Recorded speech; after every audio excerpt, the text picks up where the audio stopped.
Hello, I'm the Nostalgia Critic. I remember it so you don't have to. Christopher fucking Walken. What can you say about him? No, really, what can you say about him? I don't know. He is the strangest actor on screen. His delivery is odd, his expression's unique, and there's just nobody else like him. He's like an alien on holiday who decided to relax on Earth and just do whatever the hell he wants. And let's be honest, he is awesome. Whether you think he's a good actor or a bad actor, there's no denying that he is just so much fun to watch. His long pauses, spontaneous whispering, and emphasis of words that, quite frankly, shouldn't be emphasized, is irresistible. But let's also be honest, he's phenomenally awkward, and he makes for many wonderfully uncomfortable moments. And I'm counting down the top 11 of them today. Why top 11? Because I like to go one step... Yawn. Okay, you know why. This is the top 11 most awkward Christopher Walken moments. Okie dokie, artichoke. Bruce, shame on you. The ice is gonna break! This guy is unfucking believable. I gotta have more cowbell. I have spilled champagne all over your boobs.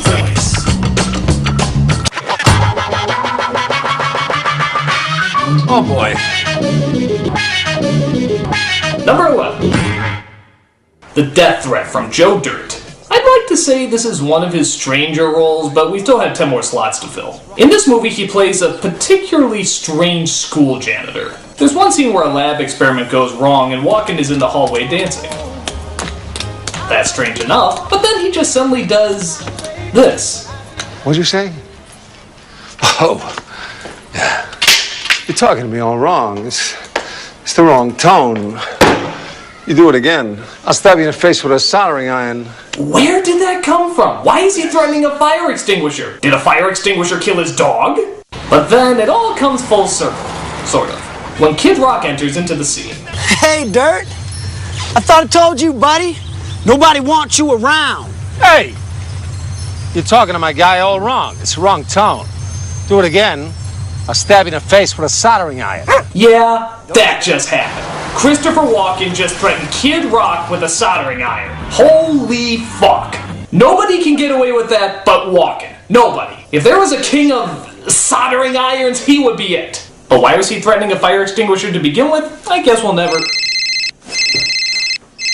Hello? Critic, shame on you. Whoa! Is this Christopher Walken? The Christopher Walken? I can see you know your Christopher Walkens well. Oh, shit, man! This is an honor. I'm like your biggest fan. Well, you don't act like it. What? What are these accusations that I whisper in the middle of a sentence? I never whisper in the middle of a sentence. And this idea that I have long pauses, Critic, I never have long pauses. Well, Mr. Walken, just screw whatever I say, okay? Because as far as I'm concerned, you're the king. I know, but nevertheless, you must know why I threatened that fire extinguisher in Joe Dirt. Oh, please, let me know. I don't remember. Awesome, I'll take it. Yes, alright, love you. Love you too. Bye. What just happened? Number 10. The pie scene from Geely. Considered sort of a classic bad movie, it was rumored that the filming of Geely is what got Ben Affleck and Jennifer Lopez together.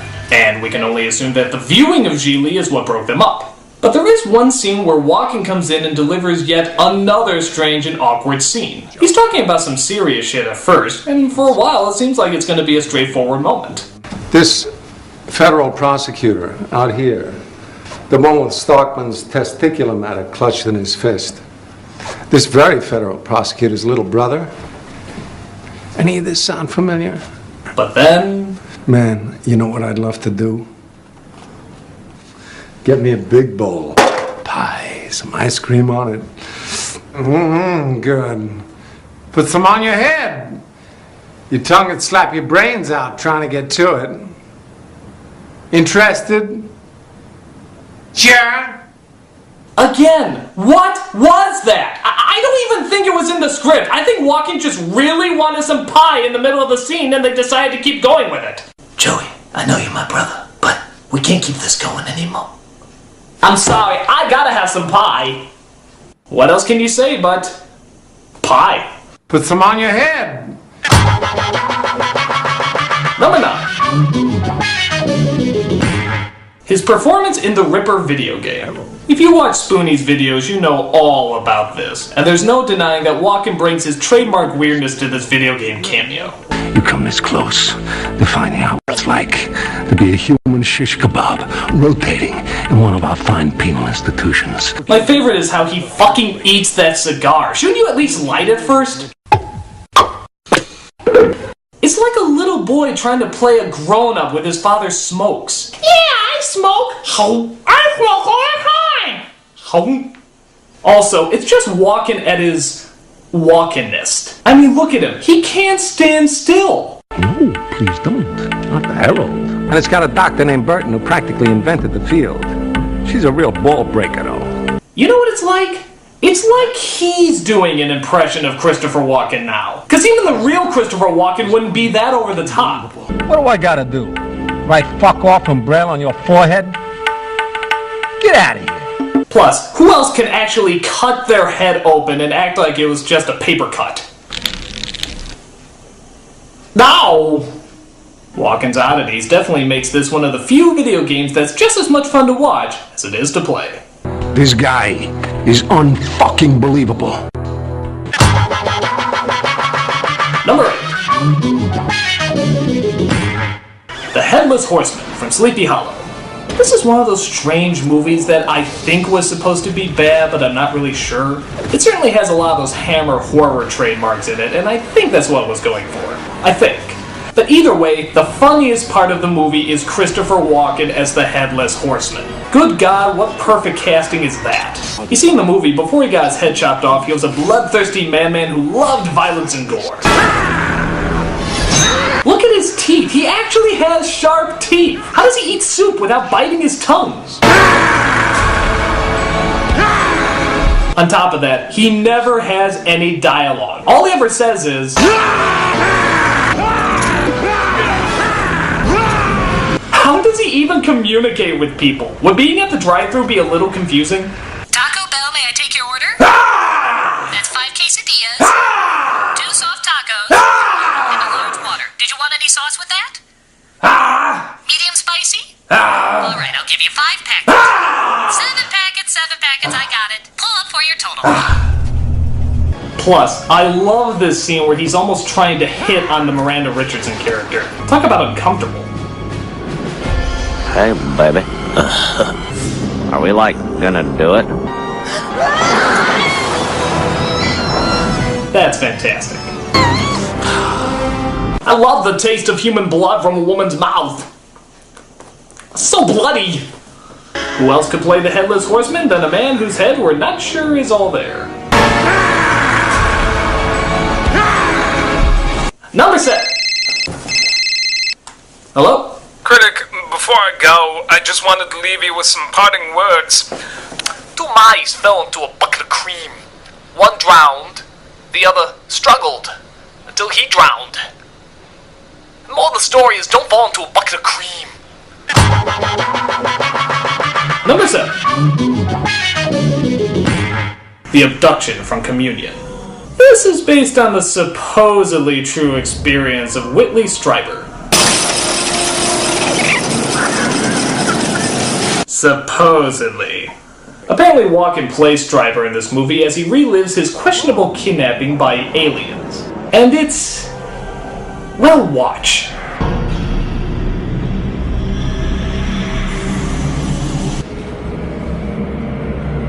Here I am, I'm naked. I'm naked.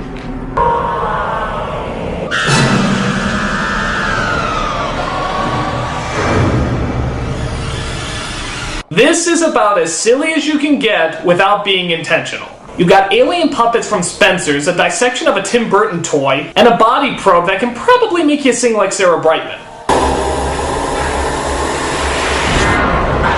Ah, guys! That's my junk! Luckily, they never do show his cowbells, but this still proves to be one of the strangest things ever. I mean, ever. I am the dreamer. You are the dream. Christopher Walken raped by aliens. All I gotta say by this point is, are you really surprised? Can we talk this over? Number 6. Any of his dancing sequences. Yep, apparently Christopher Walken can really dance. In fact, he actually started off as a dancer before he became an actor. And let's face it, he ain't half bad. But if we're gonna be honest, it's still a little odd. I mean, there was a penis probe in him a few seconds ago. Isn't it a little weird to see him moving like that? We saw him shake it in films like Pennies from Heaven and Hairspray. In fact, he even shook it with John Travolta in Drag! How delightfully disturbing. But of course, the one we remember most is the Fat Boy Slim video. There's no intro, no explanation, it's just Christopher Walken dancing. That is an education in kick-assiness. You can roll with this, you can roll with that, you can roll with this, you can roll with that, you can roll with It's just so cool to see a guy like that move with so much energy. He just starts off sitting down, and just out of nowhere, starts dancing. He dances through the hotel, jumps off a balcony, starts flying, lands back on the ground, and then sits down again. Hard fucking core. Let's face it, there's no way his dancing couldn't somehow put a smile on your face. Well, maybe almost no way. You're timeless to me. Number 5. The reading of Three Little Pigs. I guess on a show called Jonathan Ross, Christopher Walken was brought on to simply read the book of the Three Little Pigs. And you know the phrase, a good comedian can make the phone book funny? Well, Christopher Walken is the Groucho Marx of that, because this is hilarious. In the same village, there was a wolf. This big wolf. Bad wolf. Big bad wolf. With the picture? Again, it's just his weird inflections. I can't explain it. It's just funny as hell. No! There's a little pig who knows a wolf when he sees one. Not by the hair on my chinny chin chin. So now the pig has a chin. What do I know? My favorite is when he just flat out oinks in the middle of the reading. He just oinks! He built his house from bricks. Smart piggy. Oink, oink. Why does he do it? Because he's Christopher Walken, and he can fucking get away with it. If you read in a script somewhere Christopher Walken oinks, yeah, you'd buy it. You totally buy it. Wolfie goes to house number 1. Wolfie knocks on the door. But it's a straw door, so how he knocks on it, I don't know. There's also a YouTube clip of him reading Lady Gaga's lyrics that's pretty funny too. I'll get him hot. Show him what I've got. Ooh. But for me, this is the funniest stuff. I roll over laughing every time. Wolfie goes down the chimney, he burns. Wolfie burns. Wolfie burns, and Piggy lives. Happily ever after. It's just downright hilarious, and nobody could read it better. Next week, Hansel and Gramsel.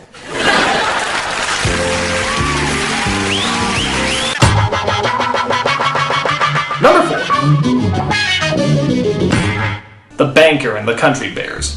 First of all, I know what you're thinking. They really made a movie out of this shit? Well, yes. Yes, they did. And the shit this shit was based on is just as shitty as the shit you shit out before. I mean, it's bad. It's really bad. But the one funny thing in all of it is that Christopher Walken plays the evil banker who wants to destroy this place called Bear Hall where the Country Bears used to play. Take about a half hour to bulldozer to the ground. Oh, yes. Do that. What makes this so funny is not how goofy he plays it, but how serious he plays it. Since that day, I'm plotting my revenge, waiting for the day I destroy the place that brought me misery. Well, that day is tonight. It's like whenever he's supposed to play something serious, he plays it goofy. When he's supposed to play something goofy, he plays it serious. It's totally backwards. Do you like the sound of crunching wood? I do. One of my favorites is when it shows what he does in his off time. He just dances around in his underpants and bunny slippers, and then once in a while, destroy the model of Bear Hall, just for his own amusement. Oh no! Oh no! Country Bear Hall has been crushed! Yeah, what do you do in your off time? Get laid? Loser. Oh no! But on top of that, there's one line that just kills me. As a crowd comes in to save Bear Hall, Walken just has to say this one line, "This is not over, Bears." Pretty silly, but also straightforward. But now listen closely to just how strangely he says it. This is not over! Bears! Who talks like that? Nobody does! This is not over! Bears! It's like he was saying the line and then in the middle he just realized that there were bears in the movie. This is not over! Bears! Well, he's certainly the only memorable part of this movie. Or I assume he is, considering I just fast forward through any of the scenes without him. But hey, as long as he's there, there's always going to be something good. Oh yeah, and he also does this. Bizarre. Oh my word! Number 3. The brother in Annie Hall. This is probably one of the shortest of the Walken roles, but for some reason it really leaves an impact with people. Woody Allen is visiting his girlfriend's family and Walken is her brother. He sits there, doesn't really say much, smiles. It all seems to be going down pretty pleasantly. But yet again, out of nowhere, he says this. Hi, Dwayne. How's it going? Can I confess something? Sometimes when I'm driving on the road at night, I see 2 headlights coming toward me. Fast, I have this sudden impulse to turn the wheel quickly, head on into the oncoming car. Anticipate the explosion, the sound of shattering glass, the flames rising out of the flowing gasoline. Why? Just why? Why would he say that? Why would he confess that? Who is this strange, uncomfortable person? I have to go now, Dwayne, because I'm due back on the planet Earth. Oh, and just to make things better, somebody has to drive Alan and his girlfriend home. Guess who they get? That's hilarious. And nothing else is ever made of the scene. It never comes back, they never reference it again. It just comes out of nowhere and disappears just as fast. How wonderful. I don't even know what else I can say, except it's just straight up awesome. Hello? Critic, you listening? Yeah. You listening? Yeah. You listening? Yeah. Listen good. Jelly donut. Jelly donut? Jelly donut. Goodbye. I don't know where I am when he calls. Number 2. The Watch from Pulp Fiction. One of the most enjoyable things about Quentin Tarantino is that you never know if the movie is going to be funny, serious, or both. They keep you guessing all the way. This scene is a perfect example of that. Christopher Walken approaches the little boy of the dead soldier. The reason he's there is to pass down a watch that's been passed down from generation to generation. This was your great-grandfather's war watch, and he wore it every day he was in that war. And great-grandfather gave this watch to Granddad for good luck. Unfortunately, Dane's luck wasn't as good as his old man's. Dane was a Marine, and he was killed, along with all the other Marines at the Battle of Wake Island. It all sounds very sincere and very touching, but then it goes into just a little too much detail. The way your dad looked at it, this watch was your birthright. You'd be damned if any slope's going to put the greasy yellow hands on his boy's birthright, so he hid it. In one place he knew he could hide something, his ass. 5 long years he wore this watch, up his ass. Yikes, that was really gripping until you brought up the ass part. He died of dysentery. Give me the watch. I hid this uncomfortable hunk of metal up my ass 2 years. I don't even like going to the proctologist. Ooh. And just like in Annie Hall, he's only in the movie for about 3 minutes. That's it. But also just like in Annie Hall, it left a huge impression. This is one of the shortest, but also one of the most famous scenes in the movie, and we can all see why. It's strange and unpredictable, just like the man himself. That uncomfortable hunk of metal has brought all of us so much joy. And the #1 most awkward Christopher Walken moment is every appearance on Saturday Night Live. Now don't get me wrong, I love Christopher Walken on Saturday Night Live. The Continental, more cowbell, has me laughing every single time. But let's be honest, his presentation is awful. Every second you can see him reading his lines. In fact, he does that in other movies too. You ever notice that? Look how often he stares off the screen. There's so obviously a cue card there. In fact, look at this scene from the Continental. You actually see him adjusting the cue cards. On top of that, he constantly gets the lines wrong, despite the fact that he's even reading them. There's one opening bit where they actually make fun of the fact that he reads his lines all the time. It's when he tries to sing the song Tomato, Tomato. You say potato, and I say potato. You say tomato, and I say tomato. I think you're supposed to say potato, potato. Jimmy, look! They're all spelled the same on the cards. Yeah. And yet he still says a line too early. Watch. Let's call the whole thing. Let's call the whole thing. Let's not call the whole thing off. Thing off. And then? Let's not call the whole thing off. Even with cue cards, he keeps flubbing it up. The long pauses, the uncomfortable silences, the constant reading. Let's face it, it's impossible not to enjoy. Walken is one of those people where even if he fails, he still somehow ends up winning. Because it's obvious, he doesn't care what you think. He's just doing what he considers fun. And a lot of us can respect that. I jumped out and pranked him to death with a tire iron. Whammy! In fact, they even make fun of it on the closing scene in his DVD. SNL has a great staff of writers who craft every line of the show. Really? Because when I host, I just say whatever I want. I free associate and I make up the skits and bits right there. Well, you're a special exception, I think. Speaking of which, that DVD is for sale, and trust me when I say it's well worth the money. Every appearance he makes is hypnotizing, even if it's painful at times. Mango, I'm your knight in shining armor, and I love you. But either way, it's always hilarious. I hope he lives to be like 180, because that means there'll be a lot more SNL sketches in the future. And of course, a lot more cowbell. I gotta have more cowbell, baby. And those are my top 11 most awkward Christopher Walken Hello? Critic, shame on you. How dare you accuse me of always reading my... Hold on 1 second. Lines! Look, Mr. Walken, I don't care. To me, you'll always be the master of cool. You can do no wrong. Glorious. Before I go, there's one last thing I want you to remember. Yeah? What is it? Are you listening? Are you listening? Are you listening? Alright, listen.